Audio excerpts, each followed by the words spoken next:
Good morning, and thank you for joining us. This is day 6 of our daily devotionals.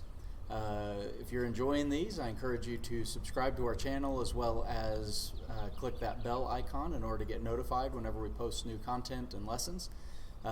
Also, if this is your first day, I'd encourage you to go back to that first day of daily devotionals and start from there. We're working through the Gospel of Luke, looking at the story of Christ.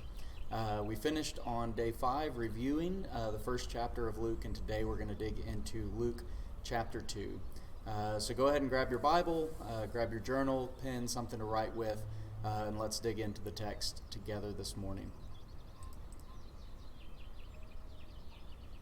In those days, Caesar Augustus issued a decree that a census should be taken of the entire Roman world.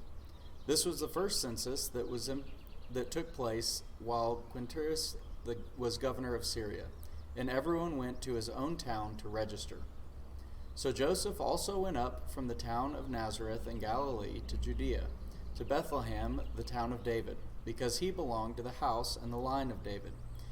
He went there to register with Mary, who was pledged to be married to him and was expecting a child.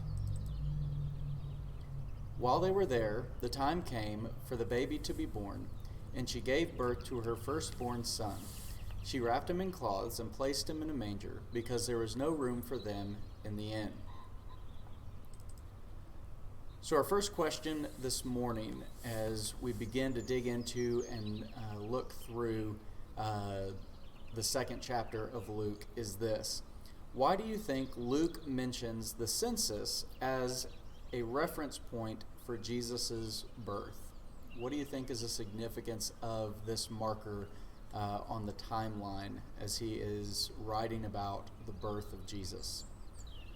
Our next question, does Luke give the impression that Jesus was born as soon as they arrived, or were they already there when the time came? Think about that time frame just a little bit. How much time did they have to get settled in, and how long had they been there? And our last question for today, do you see the contrast in these verses between those in power and those seemingly without power? What might this tell us? So as always, as we wrap up, I'm going to put all 3 questions on the screen so you can pause your video. Spend some time, read back through those first 8 verses of chapter 2. Spend some time in prayer and meditation over this section of text, and we'll see you again next time. Thank you for joining us. Have a blessed day.